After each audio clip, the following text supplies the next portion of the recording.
wasn't quite plain sailing for Max Verstappen as he made it 5 wins from 7 and got his 3rd consecutive Imola Grand Prix victory. He now leads the championship by 48 points. I'm Jenny Gow and this is the Checkered Flag Podcast.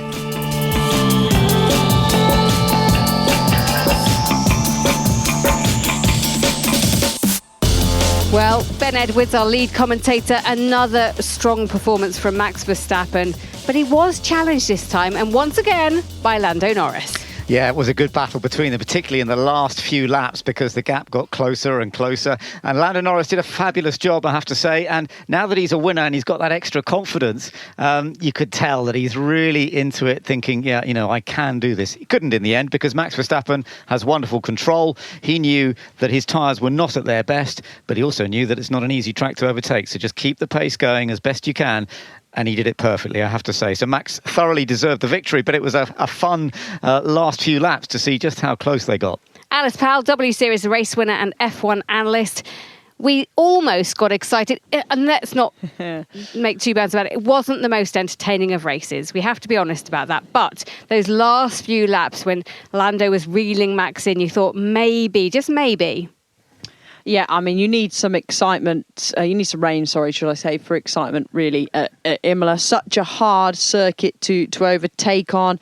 But yeah, those final stages of the race, 0.7 of a second splitting Verstappen and Norris. And Lando said himself he needed an extra couple of laps. And I think he would have been all over, and I mean nose to tail with Max Verstappen. One DRS zone, of course, so it would have been tricky to get past. We've seen Oscar Piastri, he was up behind Carlos Sainz for a good number of laps in the first part of the race and was able to find a way past.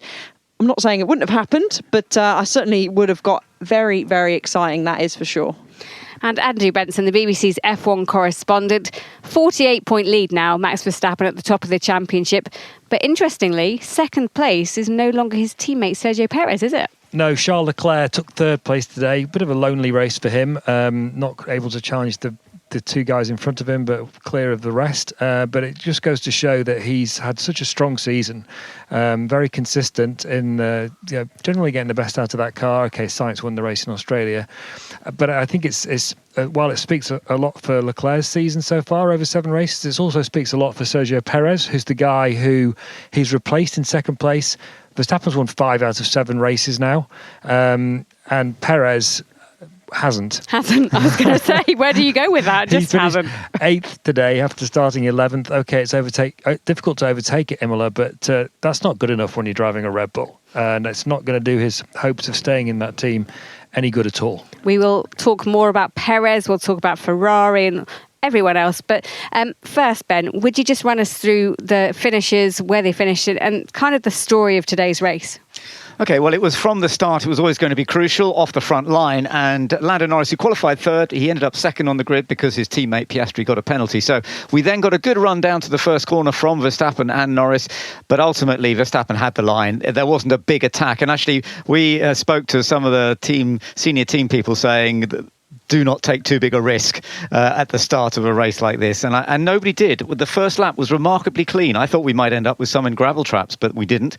And all the way through the race, actually, it was pretty well behaved. We saw 1 or 2 little offs through gravel and back onto surface, but no major dramas, no major accidents. Verstappen took control, and as we wondered, he did manage to ease away from Lando Norris, just open up the gap. The battle stayed with them throughout the race, and as we went through the pit stops, Verstappen continued to hold that gap. It was in the latter stages where the wear on the tyres was definitely hurting the Red Bull more than the McLaren, and that's why Lando was able to close that gap in the final stages. The McLaren car working its tyres to perfection, but ultimately it wasn't quite enough for him to be able to nip past Max Verstappen. Ferrari didn't quite have that same pace, so Charles Leclerc finished in 3rd place, and Sainz missed out, partly through strategy actually, to Oscar Piastri. So Piastri was 4th and Carlos Sainz was 5th. Okay, thank you very much.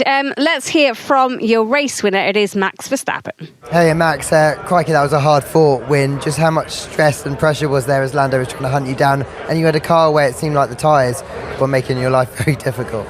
Yeah, it was very tricky at the end. I think at the start the mediums were good. I had very good pace there, but on the hard tyres, it seemed like they were not working on our car. I never really got them, to fire up. And then, of course, the longer you do the stint, the worse it gets. And the last 10, 15 laps for me were extremely difficult. It was like driving on ice, and I could see, of course, Lando closing in. And the last few laps I was pushing flat out while being, for my feeling on ice, it was so difficult to be consistent. But, of course, very happy that we still won. From what you've seen so far this weekend, I know it's another pole, another win, but is this one of the harder fought weekends? And do you have to go away and kind of just understand fully why it wasn't as smooth as it has been recently? Yeah, but I think naturally McLaren and Ferrari, they definitely took a big step forward. Now, it's all very close. And from our side, for sure, on the hard tire, it wasn't that good. So that's something that we definitely need to analyze. And of course, the start of the weekend, that has been an ongoing process. So that was Max Verstappen winning the race. Alice, he does like to be challenged, but he likes to win even more, doesn't he? Of course, I think any driver doesn't want to be winning easy. Of course, they want to win, but having that challenge, and we saw that yesterday from his reaction in qualifying. He didn't expect to qualify on pole, and when he pulled out that brilliant lap to take pole position, we haven't seen him celebrate like that for a while, certainly over a pole position. So he was over the moon, and I would say he celebrated more than we usually see him today when he took the win. And having that challenge of being under pressure, your adrenaline is higher.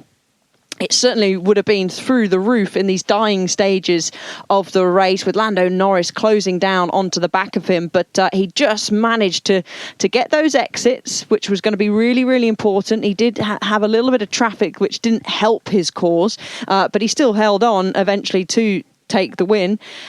But yet, Lando, again, has done a great job in trying to put that pressure under Max Verstappen. And I think it is not just credit to Lando, but also to McLaren as well for pushing that car forward. I was going to say, Andrew, McLaren have done such a good job, haven't they, with the whole package, really, of bringing that car on, developing it, signing Lando, getting him to stay with the team.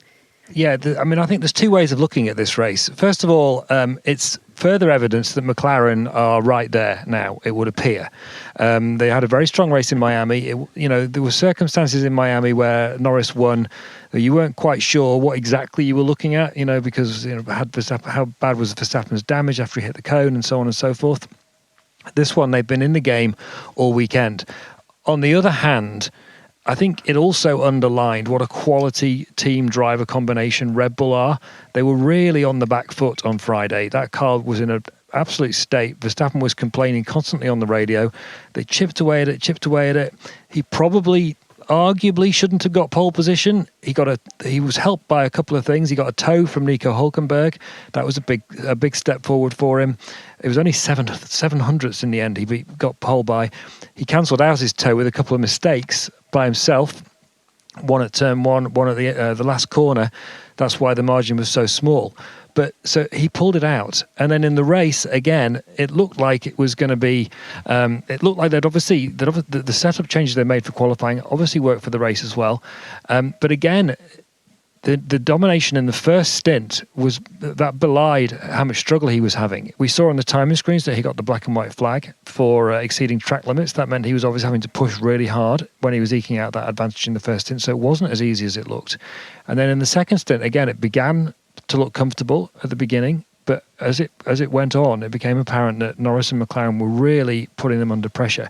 I don't actually agree with Norris when he says 2 more laps and he'd have had him.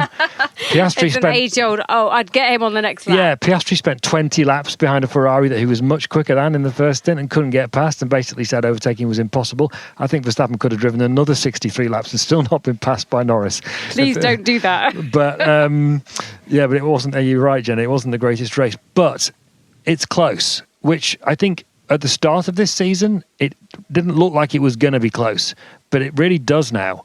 And although Verstappen's definitely going to be champion, I think we can look forward to some really good races from now on. I do agree with you there, Andrew. What McLaren are doing is fantastic. And the fact that Lando won in Miami last time and was so close, both he and Piastri were so close to out-qualifying Verstappen. As you mentioned, that tow did help Verstappen, and some fantastic work by Red Bull overnight. I think Sebastian Buemi was doing some of the simulation work for them. And I think it really helped, because just looking at the way that race worked, if Lando Norris had been on pole and taken the lead from the front, I think it might have been just as hard for Max Verstappen to overtake him, because he didn't have that super extra pace in the car. He had good pace. So if Lando had got in front, maybe it would have been a reverse order. I think you're right, and I think also there's a bigger picture to look at to do with Imola here. I think they really need to look at Imola. It's not really acceptable to have a road course. This is not a street circuit. This is a road course where you just can't overtake in a Formula One car. Okay, they have to. Why did they leave the DRS zone shorter than it had been before? That's a big question for the FIA. They should make that DRS zone as long as possible to at least allow cars to get alongside each other. Obviously, overtaking is not meant to be inevitable. It's meant to be possible, which it wasn't this weekend. And I think, the changes that were made to the circuit in 1995 for the right reasons after the deaths of Ayrton Senna and Roland Ratzenberger, I think they have to look again at whether do they need both of the chicanes at Villeneuve and Tamburello, for example? Is there something they could do there? So those two changes, I think that they might be wise for Formula One and the Imola circuit bosses to have a little think about that. Every time we've watched a lap, Alice has been sitting there critiquing. You've both, in fairness, been doing it, sitting there critiquing the circuit and saying, "Oh, this is what I would change." Alice, why is it so hard to overtake here, and how would you change that? I mean, I agree with Andrew taking out, one of the chicanes, whether it's the first one or the second one. I can add about the DRS zones as well that they could add potentially. It's a small straight, though. That is the issue between 4 and 5, between the two chicanes. But the nature of the circuit, it's not a slow speed circuit. So there's no heavy braking zones. It's the medium to high speed. And with that nature of those corners, it makes it really hard to send one down the inside on the brakes. And even in the old days, actually, before they put those chicanes in, this was never an easy track to pass on. Didier Pironi made a move through into Tosa, that hairpin, on Gilles Villeneuve that really upset Villeneuve, because Villeneuve had been leading it all until Pironi got past him just at the end and nipped the win. And also there was a Prost-Senna situation down there as well. So even before the chicanes were there, it was never an easy track on which to overtake. I think there's a couple of problems. The chicanes are too close to each other, Tamburello and Villeneuve, and the second problem is that the Tamburello chicane's too fast. There needs to be a bigger braking zone for that corner. I think a bigger braking zone for Tamburello, so tighten the corner up and make the DRS zone a little bit longer. Maybe take out the second chicane at Villeneuve as long as they keep the approach to Tosa safe, because that would be a very fast kink without that chicane there. Those sort of things they could play around with, I think, have a little think to make it at least overtaking possible at Imola. If we're debating, and I was going to do this later, but we're doing it now, so it doesn't matter. If we're debating whether Imola is a good circuit, whether it inspires good racing, does it deserve a place on a 24-race calendar when you've got so many other tracks vying for that? I think you do have to question that. Does Italy need 2 races, really? Monza is the historic home of the Italian Grand Prix. Everybody loves Imola because it's a great circuit to drive on and it's a lovely area of Italy. It's close to the Ferrari factory. But when the teams are already complaining about too many races, 24 is a lot. It's a brutal schedule, the Formula One calendar. And I think, they're trying to get a race in Africa, for example. They're trying to expand the sport in other areas. I think you do have to ask the question whether Italy should have 2 Grand Prix. No, I agree. There are other circuits on the calendar that potentially, or other circuits around the world that could potentially fill in a gap here. But before obviously getting a race or a track taken off the calendar, it'd be good to see this track, as we've touched on, potentially changing ever so slightly. But I guess who pays for the cost of changing the circuit? And it's not going to be Formula One. It'll be the circuit. It'll be Imola circuit. Do they have the finances? I very much doubt it. It's a costly exercise to start laying down tarmac or digging up corners. So I can't really see, Ben, I don't know your thoughts on this, but Imola really changing their circuit just to keep Formula One. It would be tricky. I mean, they made some changes this year in terms of the gravel traps and stuff, which I think was a good move, although we didn't actually see the gravel traps, as I expected in the race, didn't really get used very much, whereas in practice they had been used quite a lot. It's a difficult mix because it's a lovely place, and traditional style circuits are always fun to watch, and I love that sort of climb and dip that is part of the track as well, the type of corners, watching a car go through those. They're quite fast, many of those. They're bouncing over curbs. There's a lot of great vision from watching them around, but I do understand the fact that overtaking is so difficult. I do think that some changes to the track, as we've been talking about, adding some DRS, perhaps changing some of that chicane layout, it would be lovely just to make it that little bit more overtakeable and still keep it on the calendar. Let us know your thoughts, by the way. You always can on hashtag BBC F1. It'd be interesting to know what you thought and how you would change the track if you could. So let us know. We need to move on to Lando Norris. He finished in second place. Let's hear from him. Hey, Lando. Damn it, you were so close to doing it again. What was going through your mind when you're hunting Max down and you were taking some chunks out of it, and it looked at one point where you might hunt him down? I mean, it was just too much to do. I got close, but then as soon as you get close, the tyres just start to overheat. You lose a lot of downforce and grip, and it takes a couple laps just to kind of understand how to avoid some of that and how to drive in those conditions. Once I understood that, it was the last lap, and then I caught, but it was just too late. So, I mean, I caught 10 seconds or something in probably 16, 17 laps. So it was a good effort, a little too late. And to be honest, I don't feel like I could just say, why didn't I push earlier? Because I felt like I was pushing in the beginning. When Charles was catching me, I'm under threat. And I didn't have much more in the bag. But I think it was just that turning point where they pushed a bit more in the beginning of the race. They started to hurt more and feel the consequence of that. And I was luckily the opposite way around. So just in time, I managed to hold Charles off for a few laps. And then once I got back in the rhythm, the pace was strong. But yeah, just the first stint cost me too much today in the hot conditions. I had too much degradation on the rear tyres, and we know that as soon as we have that on our car, we're in for a tough one. It's another race weekend, though, where you've really been able to take the fight to Red Bull properly on a different circuit like that, and you were strong again in China. Yep. Can we start to think that every weekend now, if you keep improving the car, you should be in the mix? If we keep improving, yes. We're getting there. I think we're still getting there. I'm not confident enough just to say we're there, we're fighting, and we're matching them 100%. It's clear, in these conditions, the very hot conditions, Max is still that level above, and Red Bull, I would say, are that level above. But we're closer than we ever have been, and obviously I'm more confident the car's performing at its best. So we've made a lot of progress, and the team are doing an excellent job back home, and everyone here in the races. So it's nice to know that we're so close, and even with their upgrades and things and Ferrari's upgrades, we're still better this weekend. So a lot of positive signs, and we'll keep working hard to keep it up. That was Lando Norris. We'll chat more about him next.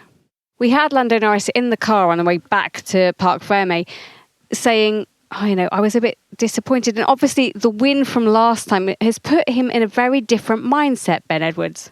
Yeah, absolutely. Now he knows he can win, then finishing second, even though it's his 17th career podium. He did get driver of the day as well. So it was a good day in many respects. But now that he's a race winner and he knows what that's all about and the congratulations he got and just the feeling inside of winning at the highest level of motorsport is a very, very special feeling. But it's great that he's got that in him now, I think, because once you've got that, it just takes you up to another step, doesn't it, Alice? It does. You've had that taste of victory, that taste of champagne on the podium, everyone there cheering for you, hearing your own national anthem on the top step. But of course, they want to win every race. So these are racing drivers that we're talking about. They're not just going to settle for second place. But I think we've already touched on Lando Norris and his performance, but McLaren's performance as well. They've done a great job with the car. They had very strong pace this weekend. They had strong race pace in Miami. Okay, everyone can say, yeah, well, the safety car really helps in Miami. But still, Lando drove a great race. He pulled away from Max Verstappen. He had that safety car restart to deal with. If Max and Red Bull were streams ahead, they would have been able to get past him. But but they didn't. So, it's hats off to Lando. And he seems happy. He seems really happy at the moment, as he should be. He's racing up the sharp end of the field, and he's certainly got a team that are right behind him and Oscar. Yeah, his 4th podium of the season, and I don't see that number, Andrew Benson, diminishing at all. I see that number growing, and I think more wins are on the cards this year. Well, Zach Brown's just been saying exactly that, Jenny, the McLaren Racing Chief Executive Officer. He expects more wins this year. It looks like they can do it. I mean, we have to be a bit careful because Verstappen and Red Bull are still a very formidable combination. But the thing about McLaren and Andrea Stella, the team principal, is that they deliver on their promises in a way that other teams don't when it comes to upgrades. So they started the year, they perhaps had fallen back a little bit compared to Ferrari from the end of last season to the beginning of this season. McLaren admit that themselves. But Stella said, we've got a big upgrade package coming after a few races. That should move us forward. Well, it came in Miami, and it did. They won a race, and now they were challenging for a victory. And they've got another upgrade package, Stella says, that they're going to be bringing a little bit later in the season. We don't know exactly when yet, but one would imagine it'll be through the summer months somewhere, which they say will bring them forward again. Now, of course, all the other teams are developing as well, but it was notable that Ferrari had brought their big upgrade package in for this weekend, which their drivers have been telegraphing all season, and it did not move them back ahead of McLaren. McLaren stayed the second fastest team, and they've definitely closed on Red Bull since the start of the season. So it does look like McLaren have some really good momentum, and let's hope they can challenge Verstappen for the rest of the season. And like championship positions that we were talking about earlier, Norris is really quite close behind Perez as well. So if Perez isn't careful, if Perez doesn't up his game again, he's going to have not just Leclerc ahead of him, he's going to have Norris ahead of him as well. I mean, if we look at the constructors' standings at the moment, Red Bull Racing have 268 points, Ferrari 212, and McLaren 154 points.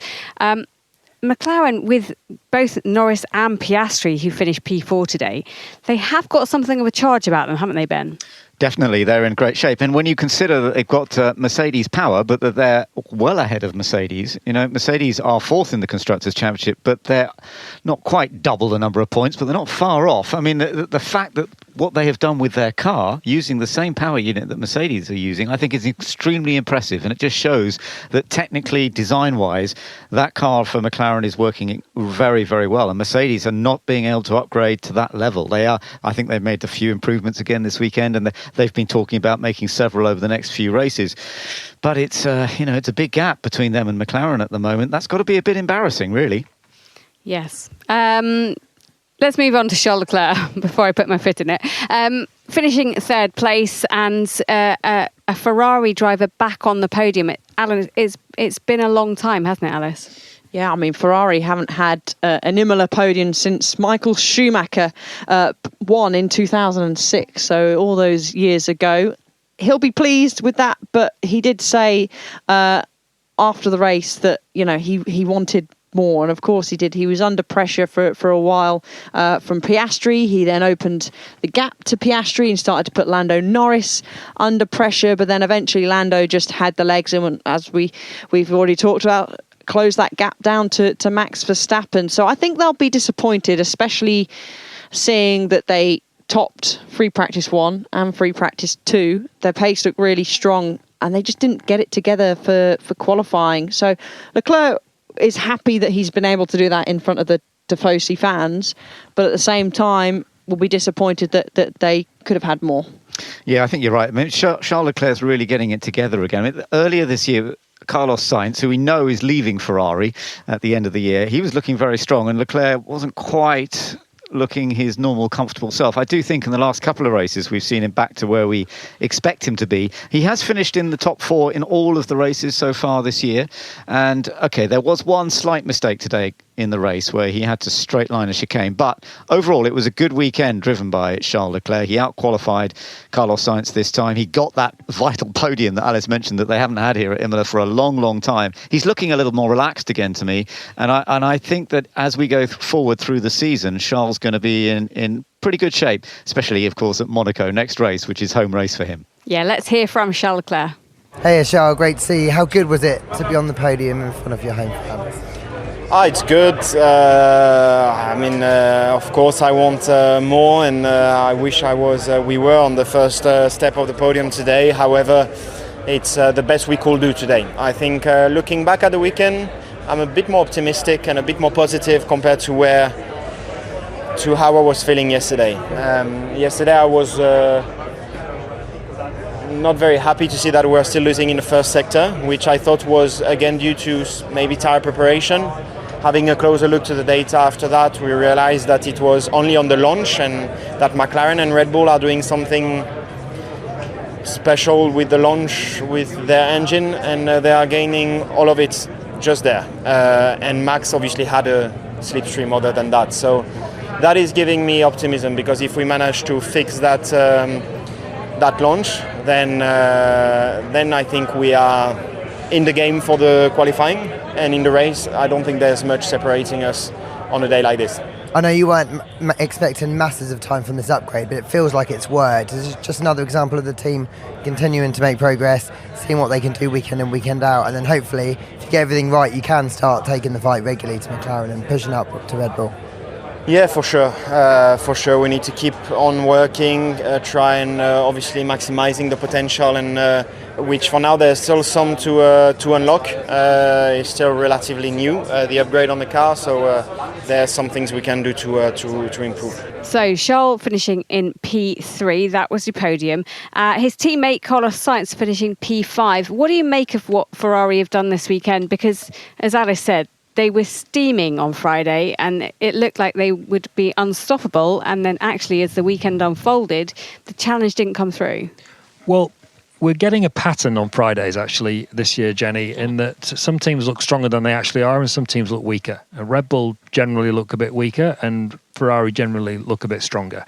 So I think we need to bear that in mind from now on when we're thinking about what's happening in Friday practice and who's actually... don't believe in Friday results, basically. Well, you never can believe in Friday results, but even the race sims. I agree with that, by the way, and Mercedes are a bit like that. Mercedes are always quite quicker on a Friday, but when we get into Saturday, Sunday, they always drop back again, don't they? It's almost like they're deliberately running less fuel, Mercedes, because they're obviously not in a great place right now. But look, the Ferrari upgrade did move them forward.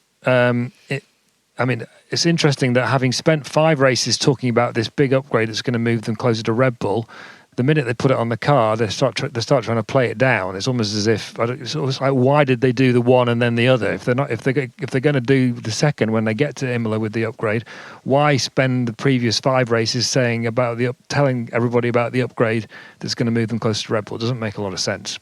But I think what we've seen now, I've just looked at the qualifying stats between the Ferrari drivers. It's 4-2 to Leclerc now, and Sainz did start the season strongly. He had that win in Australia when he out-qualified Leclerc and therefore was in a position to benefit when Red Bull made their mistake had their brake problem. But the fundamental balance between those two drivers is that Leclerc is slightly quicker. That's why Ferrari kept him and dropped Sainz and signed Hamilton and not the other way around.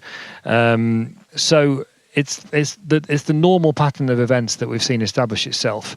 So, look, they've made a step forward over the winter, Ferrari. They're a little bit disappointed right now because they thought that they could maintain that position of challenging Red Bull. But it just speaks to the strength of McLaren, as we were talking about a few minutes ago. So it's actually a really interesting dynamic between those 3 teams at the moment. McLaren have supplanted Ferrari as second fastest team now. Doesn't necessarily mean it's going to stay that way for the rest of the year. Alice, is that quite track specific, do you feel, or do you think that's just where we are now? I think that's just where we are now, in all honesty, Jenny.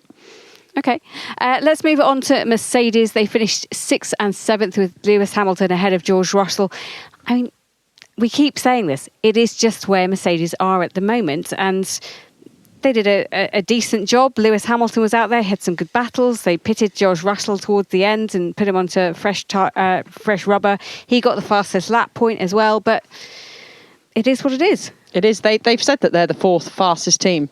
And that's where they finished. Technically, you could say today George Russell had to pit. He struggled with degradation, so he did effectively a 2-stop race. Lewis Hamilton had an excursion, a lockup, went off track. The Mercedes doesn't look great to drive, and they, even though they've got some upgrades, possibly not some big, they've got some bigger upgrades coming later on in the year, whether that's Austria or Silverstone. But I still think they are quite a chunk away from those in front of them. Yeah, they're in a total no man's land, actually. It's quite interesting. George Russell keeps referring to Mercedes as part of the top 4 group, but they're not. There's a top 3 group, then there's a gap, then there's Mercedes, and then there's another gap, and then there's everybody else. Then that's their reality right now, and we just have to wait and see until whenever this upgrade arrives. I'm guessing around Austria Silverstone time, sort of end of June, beginning of July. I don't know that, but they've said it's going to be in the second quarter of the season, and the second quarter of the season ends at Silverstone. So, and that would make sense. They brought big upgrades at Silverstone before. We have to wait and see what that upgrade does for the car before we get a sense of where Mercedes are. Because at the moment, well, we know where they are right now, but whether we get a sense of whether they can change anything about that, because we still don't know the answer to the question, do they really understand how to get the best out of these ground effect regulations? Because so far the answer has been no. It does seem strange. Lewis Hamilton, finishing in 6th place, matching the best he's had this year in terms of result. And also, just looking at the stats that Max Verstappen now has taken, out of all the Grand Prix he's done, it's now 30.7% that he has won. He's actually moved ahead of Hamilton in that. Hamilton's had a higher percentage in the past, of course, when he was at the top and winning all the time.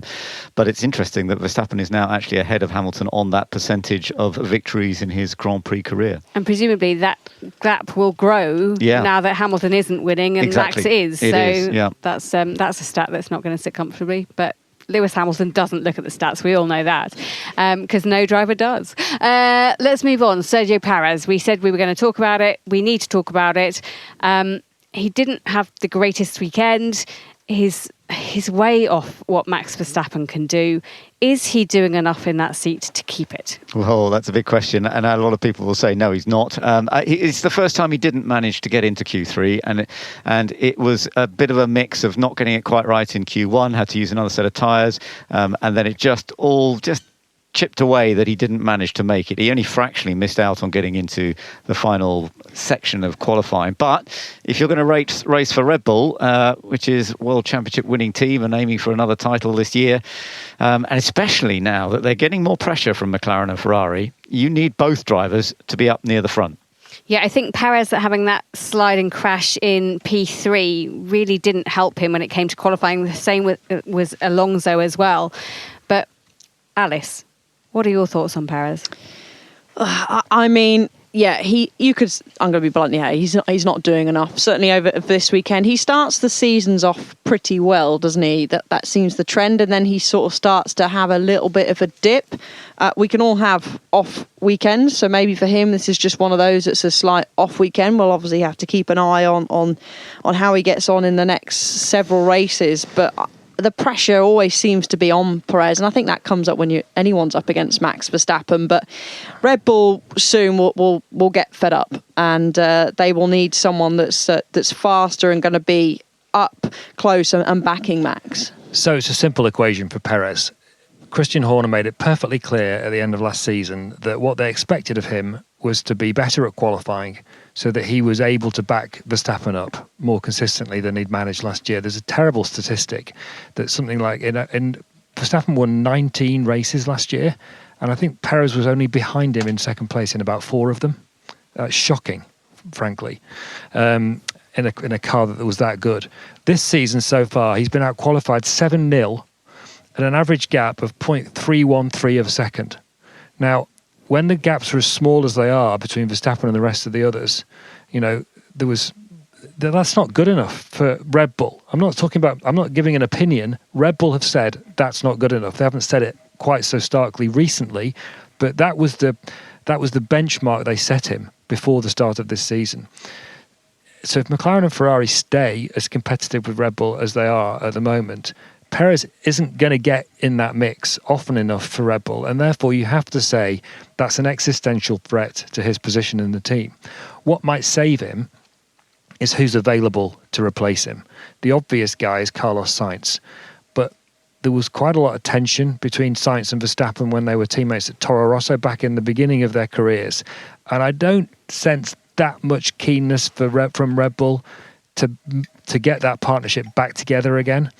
And then if you take Sainz out of the equation on that basis, there aren't that many, in fact, there aren't any top-level standard drivers available to put in that seat instead. I mean, they were looking for Ricciardo to come in, weren't they? It was lined up. Ricciardo takes a seat at AlphaTauri and now RB, and he would succeed enough to be able to sit alongside Max Verstappen and be that number 2 driver that they want, always there, ready to go. But he is not ready to go. So all of a sudden, Red Bull find themselves without that second driver that they need if they're going to keep that pressure up. I totally agree with that, because Ricciardo's qualifying performances against Yuki Tsunoda are very similar to Perez versus Verstappen, really, this year. Tsunoda did a very good job this weekend in particular. Ricciardo got into Q3 this time, that's fair enough, but he's not doing enough, I'm afraid. I've been a big Ricciardo fan over the years, but he's got to deliver. If you're going to go to the top team, if they want him, he's going to have to show he's got that extra bit of talent. I'm just not sure it's happening for him at the moment. I mean, Yuki Tsunoda finished 10th today. He's done some great work over this weekend, and you wonder, is he putting that CV out there and saying, you know what, put me in? Red Bull don't rate him that much, and that's why their sort of baseline position is, okay, Tsunoda's where he is, and therefore we need to see Ricciardo beating Tsunoda before we'll consider putting him in our car, even consider it.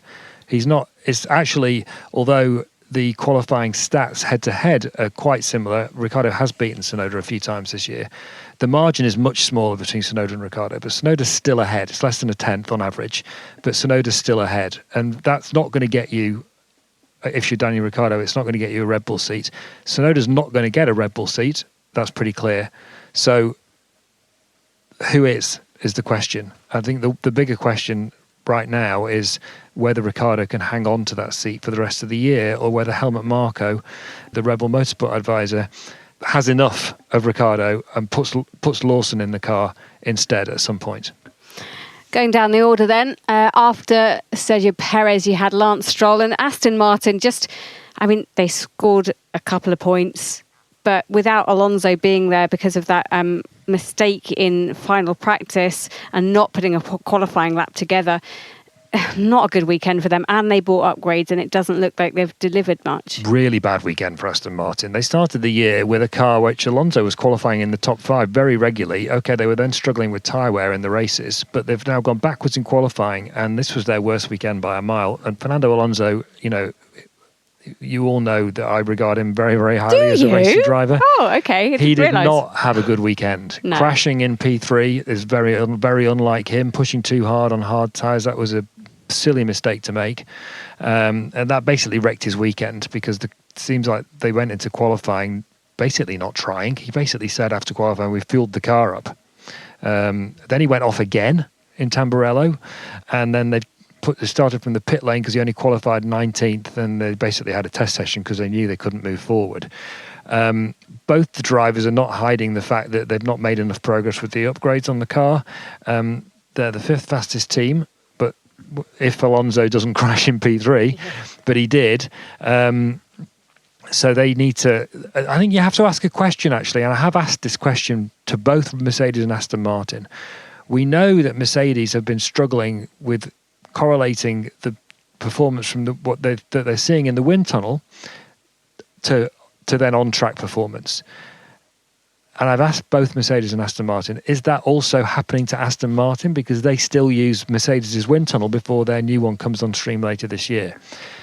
Neither of them have really answered the question. Mercedes has said we have to ask Aston Martin, and Aston Martin don't want to criticise Mercedes' wind tunnel because they're still using it. But I wouldn't be surprised if later in the year, Aston Martin, once they have started using their own wind tunnel, I wouldn't be surprised if those sorts of things start to come out of Aston Martin. It's at least a live question at the moment, because both teams seem to be struggling with similar problems. Yeah. And if you look down the order, if you go into the bottom 10, I mean, it's the same people there, isn't it? The Alpines are wedged there, Haas, RBs, Williams. I mean, they don't seem to be kicking on, do they? No, I mean, Haas went close at one point. Nico Hulkenberg, we thought, might score some points for the team. It didn't actually work out for him. He finished in 11th place. Kevin Magnussen actually did quite well to move up to 12th because he was quite a long way down on the grid. And didn't even get any points today. No, unfortunately. No, penalty points. No, Yeah. that's right. No penalty points on this yeah. occasion. But you're right. It is mostly those teams that have been struggling. Williams had a tough weekend. Alex Albon, the only non-finisher. And yeah, the Saubers definitely not having much pace either. So they're struggling to score points. When they become Audi in a couple of years, hopefully they'll be a bit stronger. Yes, and just to look ahead, it's only next weekend, Monaco. It's the one that everyone wants to win, even though it's a difficult track to overtake on, but we love it. Yeah, it is fantastic. Qualifying is so crucial, but there are often mistakes in the race itself. Sometimes, little things that happen can change it around when you don't expect it. And weather can affect things too at Monaco. Yes, I think there'll be a lot of people praying for rain, but it would be lovely to see Charles Leclerc in front of his home fans, bearing in mind he grew up walking the streets of Monaco. It'd be lovely to see him have a good weekend. Can I just get your driver of the day, please? We'll start with Ben. Driver of the day. I think I'm going to go for Lando Norris. Okay. I'm going to go for Lando as well. I'm going to go for Verstappen because I think that over the weekend as a whole, Red Bull probably didn't deserve to win, and he made the difference. So him. Okay, I was going to go Max as well, for all the reasons that Andrew said. Thank you so much for joining us. This has been an IMG production for BBC Radio 5 Live. Next up, we go to Monaco next weekend.